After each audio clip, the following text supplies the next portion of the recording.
Chapter 1. So that's the last, then. Looks like 70 pelts on the nose. Always a pleasure. Hey, anytime. You're the only one who'll come this far into the mountains, Lawrence. I should be thanking you. Ah, but for my troubles, I get truly fine pelts. I'll come again. The usual pleasantries concluded. Lawrence managed to leave the village just around 5 o'clock. The sun was just beginning to climb when he left, and it was midday by the time he descended from the mountains and entered the plains. The weather was good. There was no wind. It was a perfect day for dozing in the wagon as he crossed the plains. It seemed absurd that only recently he had felt the chill of the approaching winter. This was Lawrence's 7th year as a traveling merchant, and his 25th since birth. He gave a huge yawn in the driver's box. There were few grasses or trees of any notable height, so he had an expansive view. At the very edge of his vision, he could see a monastery that had been built some years earlier. He didn't know what young noble was cloistered in this remote location. The masonry of the building was magnificent, and unbelievably it even had an iron gate. Lawrence seemed to remember that roughly 20 monks lived there, attended to by a similar number of manservants. When the monastery had first been built, Lawrence had anticipated fresh clientele. The monks were somehow able to secure supplies without employing independent merchants, though, so his dreams were fleeting.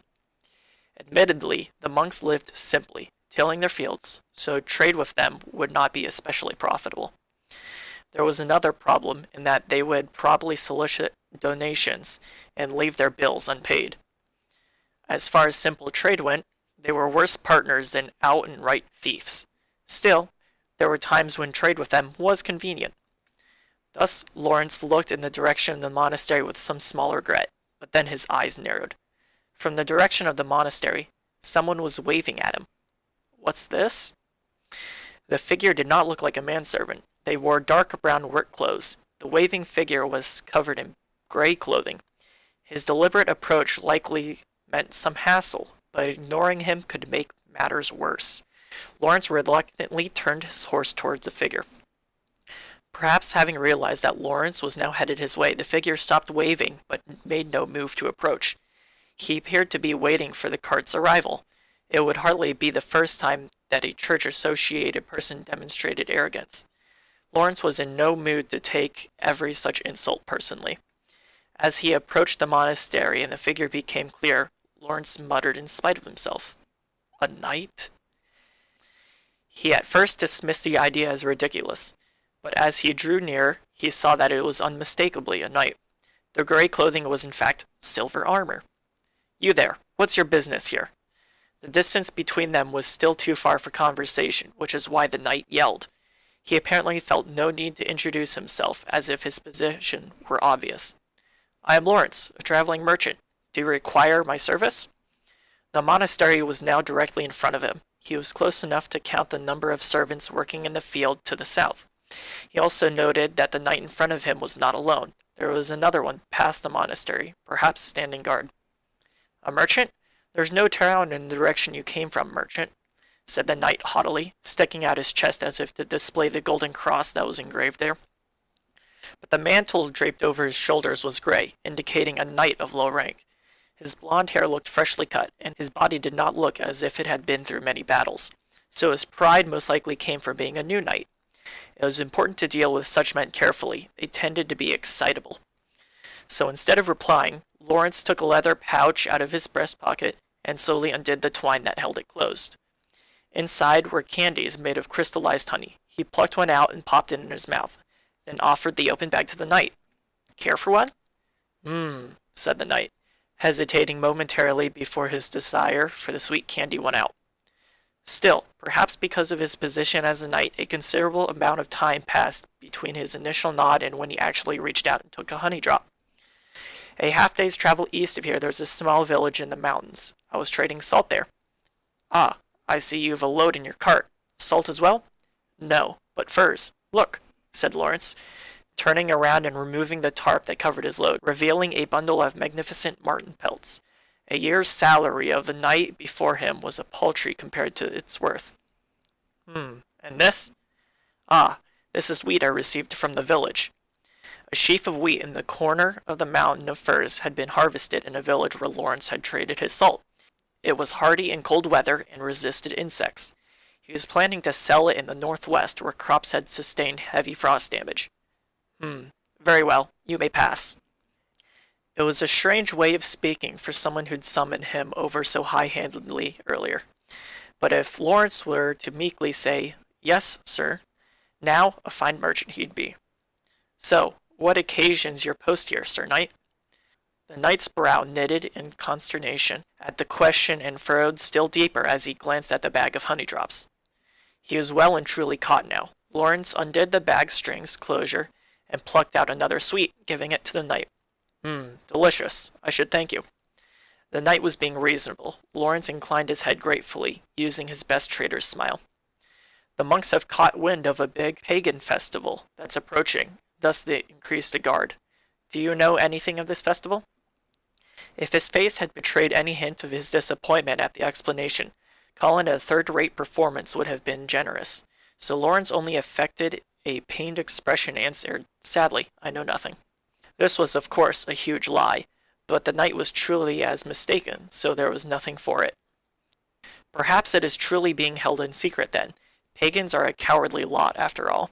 The knight was so mistaken it was amusing, but Lawrence merely agreed and took his leave. The knight nodded and thanked him again for the honey drops. Undoubtedly, they had been delicious. Most of a knight's money went to equipment and lodging. Even an apprentice cobbler lived a better life. It had surely been a long time since the knight had eaten anything sweet. Not that Lawrence had any intention of giving him another piece. Still, a pagan festival, they say. Lawrence repeated the knight's words to himself once the monastery was well behind him. Lawrence had an inkling of what the knight was talking about. Actually, anyone from the area would know about it. But it was no pagan festival. For one thing, true pagans were farther north, or farther east. The festival that happened here was hardly something one needed knights to guard against. It was simply a harvest festival, of the sort to be found nearly anywhere. True, this area's festival was somewhat grander than a typical celebration, which is probably why the monastery was keeping an eye on it and reporting to the city. The church had long been unable to keep control over the area, which undoubtedly made it all the more nervous about going-ons. Indeed, the church had been eager to hold inquisitions and convert heathens, and clashes between natural philosophers and theologians in the city were far from rare. The time when the church would command the populace's unconditional submission was vanishing. The dignity of the institutions was beginning to crumble, even if the inhabitants of the city said nothing. All were gradually beginning to realize it. In fact, the Pope had recently had to petition the monarchs of several nations for funds when tithes had come in below expectations. Such a tale would have been preposterous even 10 years before. Thus, the church was desperate to regain its authority. "Business everywhere will suffer," said Lawrence with a rueful smile, popping another honey drop into his mouth. The western skies were a more beautiful golden view than the wheat in the fields by the time Lawrence arrived in the plains. Distant birds became tiny shadows as they hurried home, and here and there the frogs sang themselves to sleep. It appeared that the wheat fields had been mostly harvested, so the festival would undoubtedly begin soon, perhaps even as soon as the day after tomorrow. Before Lawrence lay the expanses of the villages of Paslo's fertile wheat fields. The more abundant the harvest, the more prosperous the villagers. Furthermore, the noble who managed the land, one Count Arundot, was a famous area eccentric who enjoyed working in the fields himself. Naturally, the festival also enjoyed his support, and every year it was a riot of wine and song. Lawrence had not once participated in it, though. Unfortunately, outsiders were not permitted. "Ho there! Good work!" Lawrence called out to a farmer driving a cart heaped high with wheat in the corner of one of the fields. It was well-ripened wheat. Those who had vested in the wheat futures could breathe a sigh of relief. "What's that?" "Might you tell me where to find Yarai?" Lawrence asked. "Oh, Yarai will be over yonder. See where the crowd is gathering? That field. It's all the youngsters at his place this year. Whoever's slowest will wind up being the holo," said the farmer good-naturedly, his tanned face smiling. It was the kind of guileless smile that a merchant could never manage. Lawrence thanked the farmer with his best trader's smile, and turned his horse towards Yarai's place. Just as the farmer had said, there was a crowd gathering within its confines, and that they were shouting something. They seemed to be making sport of the few who were still working in the field, but it wasn't ridicule of their lateness. The jeering was part of the festival. As Lawrence lazily approached the crowd, he was able to make out their shouting. "There's a wolf! A wolf! A wolf lies there! Who'll be the last to catch the wolf? Who? Who? Who?" The villagers shouted, their faces so cheerful one wondered if they were drunk. None of them noticed Lawrence pulling his cart up behind the crowd. What they so enthusiastically called a wolf was in fact not a wolf at all. Had it been real, no one would have been laughing. The wolf was the harvest god, and according to village legend, it resided within the last stalk of wheat to be reaped. Whoever cut that stalk down would be possessed by the wolf, it was said. "It's the last bundle. Mind you, don't cut too far." Holo flees from the greedy hand. Who will catch the wolf? "It's Yari, Yari, Yari, Yari." Lawrence got off his wagon and peered at the crowd just as Yari caught the last bundle of wheat. His face was black with sweat and soil as he grinned and hefted the wheat high, threw his head back and howled. "Awoo! It's Holo! Holo, Holo, Holo! Awoo! Holo, the wolf is here! Holo, the wolf is here! Catch it now! Catch it quick! Don't let it escape!" The shouting men suddenly gave chase after Yari. The god of the bountiful harvest, once cornered, would possess a human and try to escape. Capture it, and it would remain for another year. No one knew if this god truly existed, but this was an old tradition in this area. Lawrence had traveled far and wide, so he had put no stock in the teachings of the church, but his faith in superstition was greater even than that of the farmers here. Too many times he had crossed the mountains and arrived in towns to find the price of his goods dropped precipitously. It was enough to make anyone superstitious. Thus, he didn't even bat an eye at the traditions that true believers or church officials would have found outrageous. But it was inconvenient that Yari was this year's Holo. Now Yari wouldn't be locked in a granary stocked with treats until the festival was over, close to a week, and would be impossible to talk to. "Nothing for it, I suppose," said Lawrence, sighing as he returned to his wagon and made for the village head's residence. He wanted to enjoy some drinks with Yari and report on the events at the monastery, but if he didn't sell the furs that were piled high in his wagon bed, he wouldn't be able to pay for goods purchased elsewhere when the bills came due. He also wanted to sell the wheat he had brought from the other village and couldn't wait around for the festival to end. Lawrence talked briefly about the midday happenings at the monastery to the village head, who was busy with festival preparation. He politely declined the offer to stay the night and put the village behind him. Years before the Count began to manage the region, it had suffered under heavy taxes that drove up the prices of its exports. Lawrence had bought some of this unfavorably priced wheat and sold it for but a meager profit. He hadn't done it to win favor with the village, but rather because he simply didn't have the resources to compete with other merchants for the cheaper, finer grain. Nevertheless, the village was still grateful for his business then, and Yari had been the middleman for the deal. It was unfortunate that he couldn't enjoy a drink with Yari, but once Holo appeared, Lawrence would soon be chased out of the village as the festival came to its climax. If he'd stay the night, he wouldn't be able to stay very long. As he sat on his wagon, Lawrence felt a sense of loneliness at being excluded thus. Nibbling on some vegetables he had been given as a souvenir, he took the road west, passing cheerful farmers returning from their day's work. Having returned to his lonely travel, Lawrence envied the farmers with their friends. Lawrence was a traveling merchant and 25 years old. At 12 he had apprenticed under a relative, and at 18 he set out on his own. There were many places he had yet to visit, and he had felt that the true test of his mettle as a trader was yet to come. Like any number of traveling merchants, his dream was to save enough money to open up a shop in town, but the dream still seemed distant. If he could seize upon a good opportunity, it might not be so, but unfortunately the larger traders seize such opportunities with their money. Nevertheless, he hauled loads of goods across the countryside in order to pay his debts in a timely fashion. Even if he saw a good opportunity, he lacked the wherewithal to seize it. To a traveling merchant, such a thing was unreachable as the moon in the sky. Lawrence looked up at the moon and sighed. He realized such sighs were more frequent lately, whether as a reaction to years of frantic trading simply to make ends meet, or because recently he'd gotten slightly ahead and was thinking more about the future. Additionally, when he should have been thinking about little else besides creditors, payment deadlines, and getting to the next town as quickly as possible, thoughts chased one another through his head. Specifically, he thought of the people he'd met in his travels.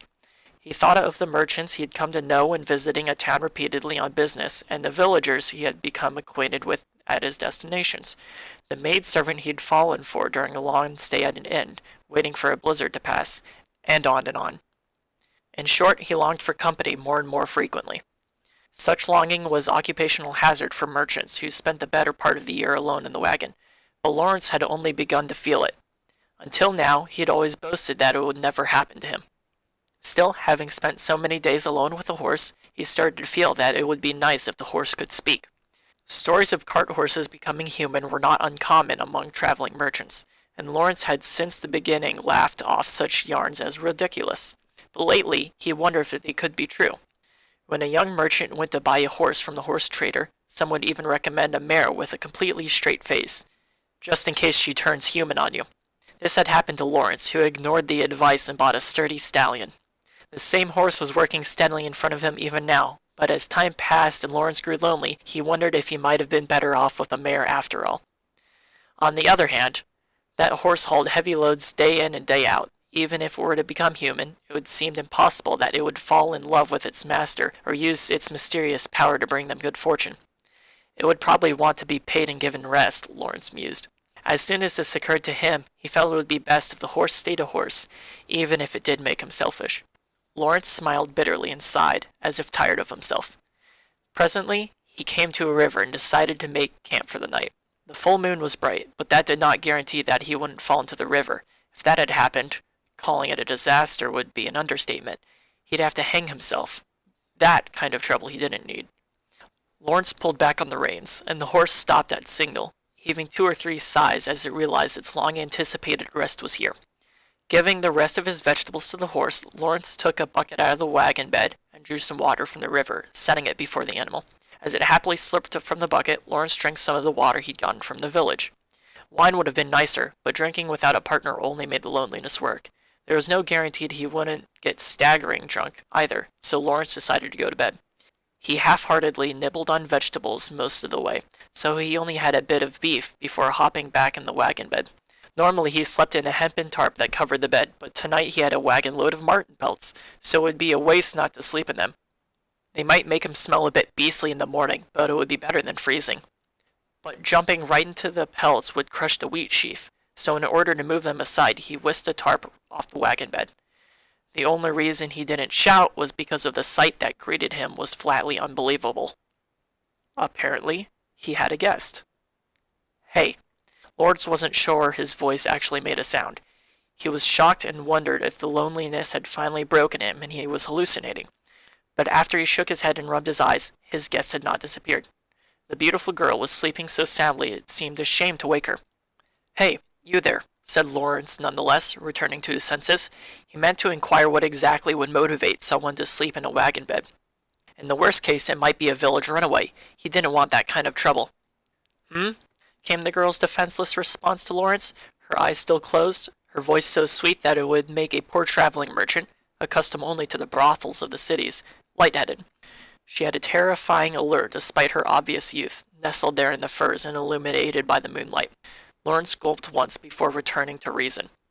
Given to that she was so beautiful, if she was a prostitute, there was no telling how much he could be taken for if he was to so much as touch her. Considering the economics of the situation was a tonic far more effective than any prayer. Lawrence regained his composure and raised his voice once again. Hey, you there! What are you playing at, sleeping in someone's cart? The girl did not yet awaken. Fed up with this girl who slept so obstinately, Lawrence grabbed the pelt that supported her head and jerked it out from under her. The girl's head flopped into the gap left by the pelt, and finally he heard her irritated squawk. He was about to raise his voice at her again, but then froze. The girl had dog ears on her head. Huh. Now that the girl seemed to be finally awake, Lawrence summoned his courage and spoke again. You there, what are you doing climbing in my wagon bed? Lawrence had been robbed more than once by thieves and bandits as he crossed the countryside. He considered himself bolder and more courageous than the average person. He wasn't one to quail just because the girl in front of him happened to have the ears of an animal. Despite the fact that the girl hadn't answered his questions, Lawrence did not pose them again. This was because the girl, slowly awakening before him, and entirely naked, was unspeakably beautiful. Her hair, illuminated by the moonlight in the wagon, looked as soft as silk and fell over her shoulders like the finest cloak.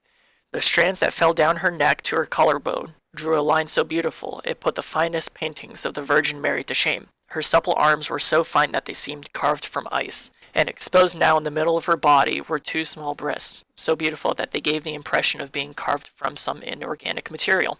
They gave off a strangely vital scent, as if housed within her arresting charm was a warmth. But such a fascinating spectacle could just as soon go awry. The girl slowly opened her mouth and looked skyward. Closing her eyes, she howled. Oh, I should just find a wolf recording for this. Lawrence felt a sudden fear. It blew through his body like a wind. The howl was a song a wolf would use to call its comrades, to chase and corner a human. This was no howl like Yari had muttered earlier. It was a true howl. Lawrence dropped a bite of the beef from his mouth. His horse reared, startled, and then he realized something. The moonlit girl's form, with the ears on her head, the ears of a beast.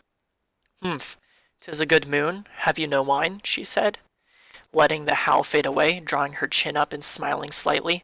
Lawrence came back to himself at the sound of her voice.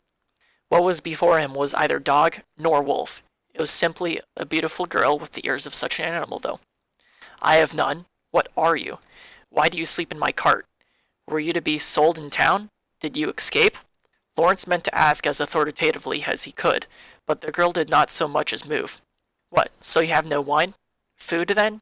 My, such a waste,' said the girl unconcernedly, her nose twitching. She spied a bit of the beef Lawrence had almost eaten earlier, snapping it up and popping it in her mouth.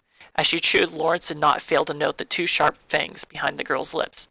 "'Are you some kind of demon?' he asked, his hand falling to the dagger at his waist. As traveling merchants often needed to convert large amounts of currency, they often carried their money in the form of items. The silver dagger was one such item, and its silver was known as a holy metal, strong against evil. However, when Lawrence put his hand to the dagger and posed his question, the girl looked blankly at him, and then laughed heartedly. "Ah ha ha ha! Me? A demon now?" Her mouth thrown wide open enough to drop the piece of meat, the girl was so adorable as it seemed to be disarming. Her two sharp fangs only added to her charm. However, being laughed at made Lawrence angry. "How is that so amusing?" "Oh, it's amusing, it is! That is surely the first time I've been called a demon." Still giggling to herself, the girl picked up the meat again and chewed it. She did have fangs. Add in the ears, and it was clear enough that she was no mere human. "What are you?" "Me? Who but you would I be talking to?" "The horse, say." When Lawrence drew his dagger, the girl's smile disappeared. Her red-tinged amber eyes narrowed. "What are you, I say? Drawing a blade on me now? How lacking in manners." "What? I see. My escape was successful. My apologies. I had forgotten," said the girl with a smile, a completely guileless and charming smile. The smile didn't particularly sway him, but nevertheless, Lawrence somehow felt that pointing a blade at a girl was an unseemly thing for a man to do, so he put it away. "I am called Holo. It has been some time since I've taken this form, but, well, it is quite nice." As the girl looked herself over approvingly, Lawrence was so caught on the first half of what she'd said that he missed the second half. "Holo. Holo. A good name, no?" Lawrence had traveled far and wide over many lands, but there was only one place where he'd heard that name, none other than the harvest god in the village of Paslow. What a coincidence! I also know of one that goes by Holo. It was bold of her to use the name of a god, but at least this told him that she was indeed a girl from the village. Perhaps she'd been hidden, raised in secret by her family, because of the ears and fangs. That would fit with her claim to have escaped successfully. Lawrence had heard talk of abnormal children like this being born. They were called demon children, and it was thought that the devil or a spirit had possessed them at birth. If the church discovered them, they, along with their families, would be burned at the stake for demon worshipping. Such children were thus abandoned in the mountains or raised in secret. But this was the first time Lawrence had ever actually seen such a child. He had always assumed that they would be disgustingly bestial, and judging from the appearance alone, this one was a plausible goddess. "Oh, ho, I have never met another Holo. Whence do they hail?" As the girl chewed the meat, it was hard to see her trying to deceive anyone. It seemed possible that having been raised in confinement for so long, she really did believe herself to be a god. "It is the name of this area's harvest god. Are you a god?" At this, the girl's moonlit face was slightly troubled for a moment before she smiled. I have long been bound to this place and called its god, but I am nothing more so great as a deity. I am merely Holo. Lawrence guessed that this meant she had been locked away in her home since she was born. He felt a certain sympathy for the girl. By long, do you mean that you were born here? Oh, no. This was an unexpected answer. I was born far to the north. The north? Indeed. The summers there are short and the winters long, a world of silver. Holo's eyes narrowed as she seemed to gaze into the distance, and it was hard to imagine that she was lying. Her behavior as she reminisced about the lands of the north was too natural to be an act. Have you ever been there? Lawrence wondered if she was counterattacking, but if Holo was lying or merely repeating the things she had heard from others, he would have been able to tell immediately. His travels as a merchant had in fact led him to the far north before. I've been as far as Arohitostock. The year-round blowing snow is terrifying. Haven't heard of it, replied Holo, inclining her head slightly. He'd expected her to pretend to have knowledge. This was strange. What places do you know? He asked.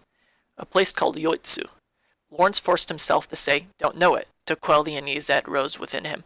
He did know of a place called Yoitsu, from an old story he heard about in the inn in the north. Were you born there? He asked. I was. How is Yoitsu doing these days? Is everyone well? Holo asked, slumping slightly. It was such a fleeting gesture that it couldn't be an act. Yet Lawrence could not possibly believe her. After all, according to the story, the town of Yoitsu had been destroyed by an ursine monster 600 years ago. Do you remember any other places?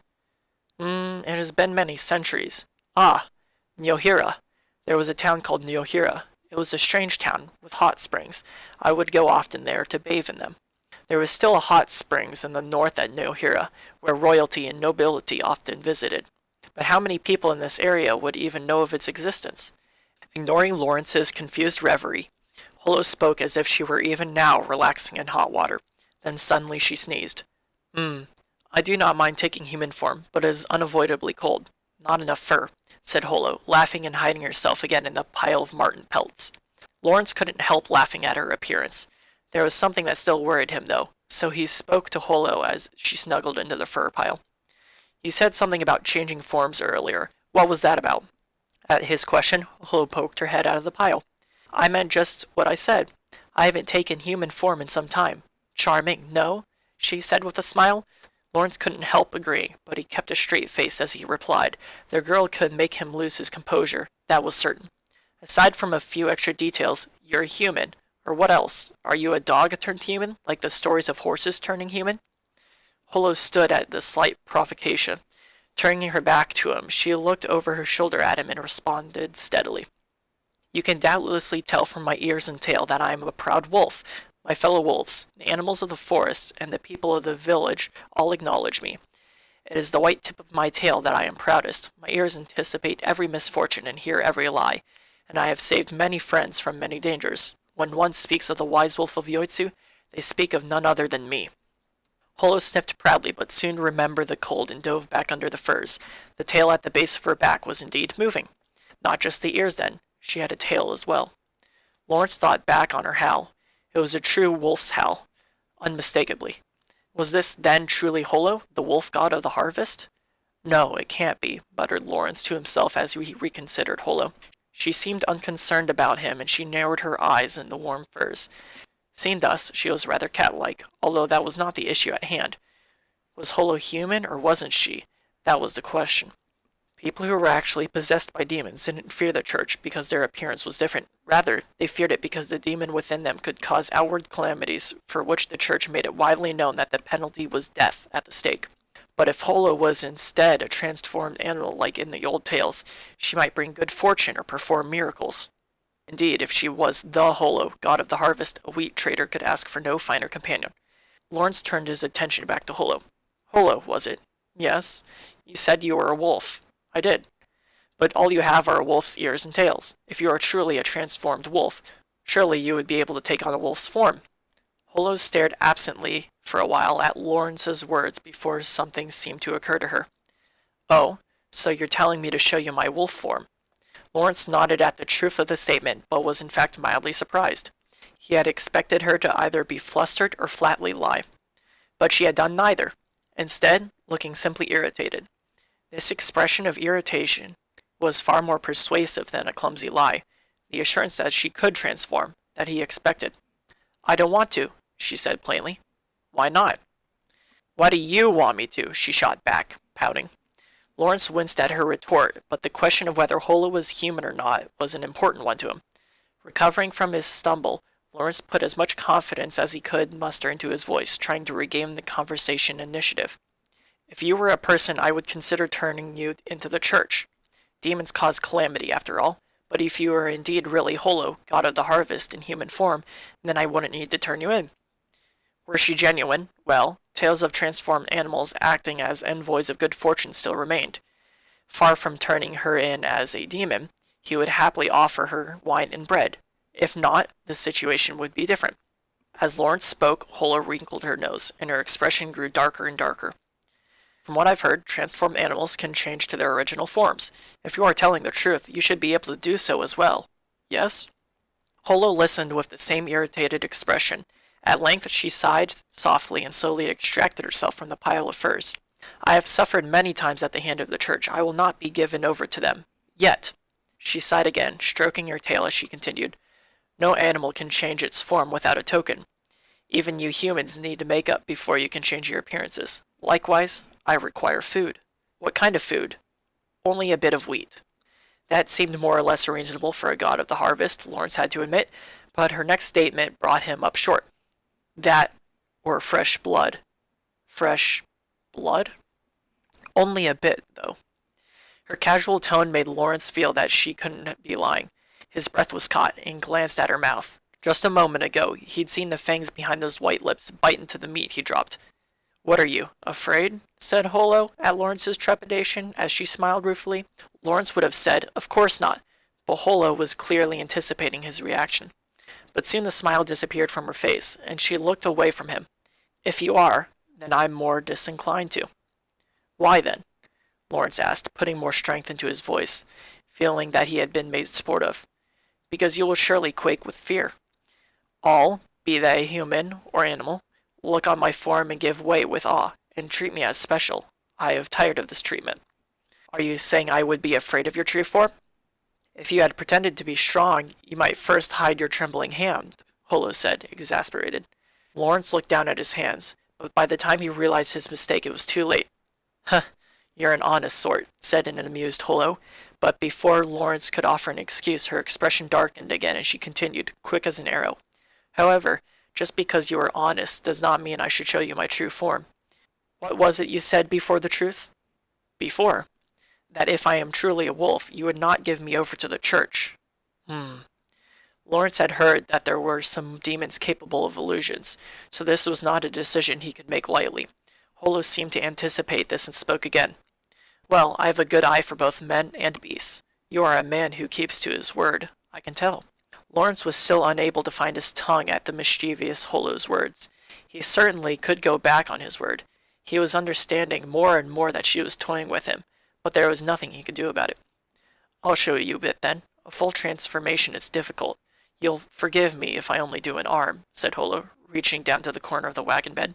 For a moment, Lawrence thought it was some sort of special pose she had had to assume, but he'd soon realized what she was doing. She was picking a grain of wheat from the sheath in the corner of the wagon. What are you doing with that? Asked Lawrence without thinking. Before he could even finish the sentence, Lawrence popped the grain of wheat in her mouth, and closing her eyes, swallowed it like a pill. The shell of the unhusked kernel was not edible. Lawrence frowned at the thought of the bitter taste in his mouth, but that thought soon vanished at the sight that came next. Ugh. Ugh. Holo groaned, clutching her left arm and falling into the pile of forms. Lawrence was about to say something. This could not be an act, when a strange sound reached his ears. Shh, shh, shh, shh. It was like the sound of mice running through the forest. It continued for a few moments, then ended with a muffled thud, like something treading on soft ground. Lawrence was so surprised he could do nothing. The next moment, Holo's formerly slim arm had transformed into the forepaw of some huge beast and was totally unsuited to the rest of her body. Ugh. It really doesn't look good. The limb appeared to be so large that she would have trouble supporting it. She rested the giant leg on the pile of furs and shifted herself to accommodate it. Well, do you believe me now? She looked up at Lawrence. Lawrence was unable to reply, rubbing his eyes and shaking his head as he looked and looked again at the sight before him. The leg was magnificent and coated in dark brown fur. Given the size of the leg, the full animal would be huge, roughly as big as a horse. The paw ended in huge, scythe-like claws, and all that grew from the girl's slender shoulder. It would be strange to think that it wasn't an illusion. Unable to believe it, Lawrence finally took a skin of water and doused his face with it. "Aren't you a doubtful one? If you still think it's an illusion, go ahead and touch it," teased Holo, smiling, curling the giant paw in a come-hither motion. Lawrence found himself irritated, yet he hesitated. Beside the sheer size of a limb, it gave off a certain ineffable sense of danger. It was the leg of a wolf, after all. "I've dealt with the goods called dragon legs," Lawrence told himself, irritated at his cowardice, and just before his hand could touch it, "Oh," said Holo, seeming to remember something. Lawrence snapped his hand back. What is it?" Nothing. Don't be so surprised," said Holo, now sounding annoyed. Adding embarrassment to his fear, Lawrence became angrier and angrier at what he felt was his failure as a man. Getting hold of himself, he reached out again. "So, what happened?" Said Holo meekly, looking up at Lawrence. "Be gentle, will you?" Lawrence couldn't help stopping his hand short at her suddenly endearing manner. He looked at her, and she looked back, grinning. "You're rather charming, aren't you?" she said. Lawrence said nothing as he made sure of what his hand was feeling. He was irritated at her half-teasing manner, but there was another reason he failed to reply. It was, of course, because of what he was touching. The beast leg that thrust from Holo's shoulder had a bone as thick and as solid as a tree's limb, wrapped in sinew that would be the envy of any soldier, and covering that, a magnificent coat of brown fur, from the base of the shoulder all the way down to the paw. Each pad of the paw was the size of an uncut loaf of bread. Past the soft pink toes was something denser, the scythes of her claws. The leg was solid enough, but those claws were anything but illusory. In addition to not warm, yet not cold sensation peculiar to animal claws, Lawrence felt a thrill at the sensation that these were not something that he should be touching. He swallowed. "Are you really a god?" he murmured. "I'm no god. As you can tell from my forepaw, I am merely bigger than my comrades, bigger and cleverer. I am Holo the Wise Wolf." The girl who so confidently called herself wise looked at Lawrence proudly. She was every bit a mischievous young girl, but the aura that the beast limb exuded was not something a mere animal could ever manage. It had nothing to do with the size of the thing. "So, what think you?" Lawrence nodded vaguely at her question. "But the real Holo should be in Yari now. The wolf resides in the one who cuts the last wheat stalk, they say." "Ha ha ha. I am Holo the Wise Wolf. I know well my own limitations. It is true that I live within the wheat. Without it I cannot live. And it is also true that during the harvest I was within the last wheat to be harvested, and usually I cannot escape from there. Not while any were watching. However, there is an exception." Lawrence listened to her explanation, impressed with her rapid delivery. "If there is nearby a larger sheaf of wheat than the last one to be harvested, I can move unseen to that wheat. That is why they say it, you know, the villagers. If you cut too greedily, you won't catch the harvest god and it will escape." Lawrence glanced at his wagon bed with a sudden realization. There was a sheaf of wheat, a wheat he'd received from the mountain village. "So that is how it was done. I suppose one could call you my savior. If you hadn't been there, I would have never escaped." Although Lawrence could not quite bring himself to believe those words, there was lent persuasion when Holo swallowed a few more wheat grains and returned her arm to normal. However, Holo had said savior with a certain distaste, so Lawrence could not get even with her. "Perhaps I should take the wheat back to the village then. They'll be in a bad way without their harvest god. I've been friends with Yari and the others in Paslow for a long time. I'd hate to see them suffer." He concocted the pretense on the spot, but the more he thought about it, the truer it seemed. If this Holo was the real Holo, then wouldn't the village begin suffering poor harvests? After a few moments, his ruminations ended. Holo was looking at him as if stricken. You're jesting, surely," she said. Her suddenly frail mien rocked the defenseless merchant. "Hard to say," Lawrence said vaguely, trying to conceal his internal conflict and buy some time. Even as his head filled with other concerns, his heart grew only more uneasy. Lawrence agonized. If Holo was what she claimed to be, the god of the harvest, his best course of action would return her to the village. He had long been associated with Paslow. He did not wish them ill. However, when he looked back at Holo, her earlier bravado was entirely gone. Now she looked down, as apprehensive as any princess in an old knight tale. Lawrence grimaced and put the question to himself. Should I return this girl to the village, even though she clearly does not want to go? What if she is the real Holo? He mulled the matter over in a cold sweat, the two questions battling in his mind. Presently he became aware of someone looking at him. He followed the look to its source and saw Holo gazing at him beseechingly. Please, help me, won't you? Unable to stand the sight of Holo so meekly bowing her head, Lawrence turned away. All he saw, day in and day out, was the backside of a horse. The life left him completely unable to resist a girl like Holo looking at him with such a face. Agonizingly, he came to a decision. He turned slowly back to Holo and asked her a single question. I must ask you one thing. All right. If you leave the village, will they still be able to raise wheat? He didn't expect Holo to answer in a way that would weaken her own position, but he was a merchant. He had dealt with any number of dishonest negotiators in his time. He had confidence that if Holo attempted to lie, he would know. Lawrence readied himself to catch the prevarication he was sure would come. But come it didn't. When he looked at her, she wore an expression completely different from what he had seen so far. She looked angry and near tears as she stared into the corner of the wagon bed. What's wrong? Lawrence had to ask. The village's abundant harvest will continue without me, she spat, her voice surprisingly irate. Is that so? Asked Lawrence, overwhelmed by the piercing anger that emanated from Holo. Holo nodded, squaring her shoulders. She gripped the furs tightly, her hands white from the effort. Long did I stay in that village, as many years as I have hairs on my tail. Eventually I wished to leave, but for the sake of the village's wheat I stayed. Long ago, you see, I made a promise with the youth of the village, that I would ensure the village's harvest, and so I kept my promise. Perhaps because she couldn't stomach it, she did not as much look at Lawrence as she spoke. Earlier, her wit and words had been quick and easy. Now she stumbled uncertainly. I am the wolf that lives in the wheat. My knowledge of wheat and things that grow in the ground is second to none. That is why I made the village's field so magnificent, as I promised. But to do that, occasionally the harvest must be poor. Forcing the land to produce requires compensation. But whenever the harvest is poor, the villagers attribute it to my... He could not see her face to make certain, but it seemed not impossible that she was crying. Lawrence scratched his head, unsure of what to say. He looked helplessly at her slender shoulders and wolf ears. Perhaps this was the way a real god acted, now full of bluster and bravado, now wielding a sharp wit, now showing a childish temper. Lawrence was at a loss of how to treat the girl now. Nevertheless, he couldn't very well remain silent, so he took a new approach. In any case, setting aside the question of whether or not that's all true, you think me a liar? Snapped Holo at his preamble.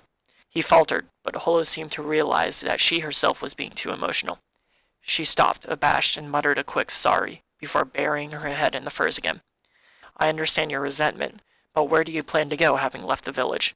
She did not answer immediately, but Lawrence saw her ears prick at his question, so he waited patiently. She had just delivered a magnificent confession, and Lawrence expected that she simply couldn't face anyone for a moment. At length, Holo guiltily looked into the corner of the wagon bed, confirming Lawrence's suspicions. I wish to return north, she said flatly. North? Holo nodded, turning her gaze up and off into the distance. Lawrence didn't have to follow it to know where she was looking. True north. My birthplace, the forest of Yoitsu. So many years have passed that I can no longer count them. I wish to return home. The word birthplace left Lawrence momentarily shocked, and he looked at Holo's profile.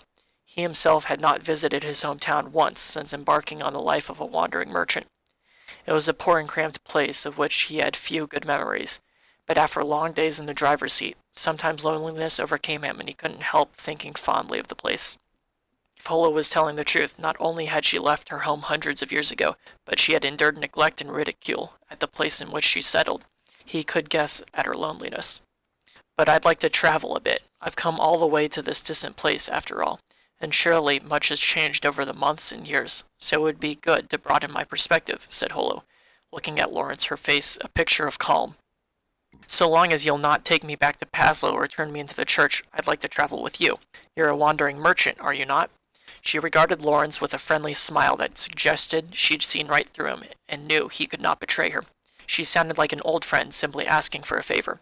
Lawrence had yet to determine whether or not he believed Holo's story, but as far as he could tell, she was not a bad sort, and he'd begun to enjoy conversing with this strange girl. But he wasn't so won over by her charm as to forget his merchant's instincts. A good merchant had the audacity to face a god, and the caution to doubt a close relative. Lawrence thought it over, then spoke quietly. I cannot make this decision quickly. He expected complaint, but he had underestimated Holo. She nodded in comprehension. It is good to be cautious, but I never misread a person. I don't believe you're so cold as to turn someone away. Holo spoke with a mischievous smile playing across her lips. She then turned and hopped back into the pile of furs, albeit without sulkiness she had shown before. It seemed as though she was saying, enough talk for today. As she derailed the conversation yet again, Lawrence could only grin in spite of himself as he watched Holo. He thought he could see her ears moving, then her head popped out as she was looking at him. Surely you'll not tell me to sleep outside, she said, obviously aware that he could do no such thing. Lawrence shrugged. Holo giggled and returned to the fur pile. Seeing her like this, Lawrence wondered if her actions earlier were something of an act, as if she were trying to play the part of an imprisoned princess. Nevertheless, he doubted that her dissatisfaction with the village and her desire to return home were lies. And if those weren't lies, then he must believe that she was the real Holo, because a mere demon-possessed girl would not be able to make it all up. Lawrence sighed as he realized that more thought would not yield any new answers. He decided to go to sleep and leave further ruminations for the morrow. The furs that Holo slept in belonged to Lawrence. It was ludicrous to think that the owner would forego their comfort to sleep on the wagon's driving bench. Telling her to move over to one side, he too snuggled into the fur pile. From behind him, he heard the quiet sounds of Holo's breathing. Although he told her he couldn't make a quick decision, Lawrence had already decided that as long as Holo had not made off with his goods in the morning, he would travel with her. He doubted that she was any sort of troublemaker, but if she was, he thought, she would surely make off with his entire load. He looked forward to the next day. After all, it had been a long time since he'd slept beside another. It was impossibly unhappy with her slightly sweet scent piercing the strong-smelling furs. The horse heaved a sigh, as if reading Lawrence's simple thought. Perhaps horses really could understand humans and simply preferred not to speak. Lawrence grinned ruefully and closed his eyes. Lawrence rose early the next morning. He was like most merchants who woke in order to extract the most profit from the day. However, when he opened his eyes in the morning mist, Holo was already up, sitting next to him and rummaging through something. For an instant, Lawrence wondered if his estimation of her had been wrong. But if so, she was truly audacious. He raised his head and looked over his shoulder, and it appeared she had gone through his clothes among his things, and was now tying her shoes. Hey now, those are mine. Even though it wasn't actual theft, even a god shouldn't be rummaging around through other people's things. Holo turned around at Lawrence's rebuke, but there was not so much as a trace of guilt on her face. Oh, you're awake. What do you think of this? Does it look good? She asked, completely unconcerned as she spread her arms. Far from chastened, she seemed actually proud. Seeing her like this made the uncertain, overwrought Holo of yesterday seem like something out of a dream. Indeed, it seemed that the real Holo, the one he'd have to contend with from here on out, was this impudent, prancing thing. Incidentally, the clothes she now wore were Lawrence's best, the one outfit he reserved for negotiations with rich traders and the like. The top was an indigo blue shirt, underneath a 3/4 length vest. The trousers were a rare combination of linen and leather, with a skirt that wrapped fully around her lower body, tied with a fine sheepskin sash. The boots were a rare prize, made of tanned leather and triple-layered, good even in the snowy mountains. Over all this she wore a bearskin greatcoat. Merchants take pride in their practical, dignified clothing. To buy these, Lawrence had saved gradually beginning in his apprenticeship. It had taken him 10 years. If he showed up to a negotiation wearing these with a nicely groomed beard, he would have most people at a disadvantage. And Holo now wore these garments. He couldn't find it in himself to be angry with her, though. All the clothes were clearly too big for her, which made it all the more charming. The great cloak is black. My brown hair looks lovely against it, eh? These trousers, though, they get in the way of my tail. Might I put a hole in them? The trousers she spoke of lightly had been made by a master craftsman only after significant effort on Lawrence's part. A hole would likely prove impossible to repair. He shook his head resolutely.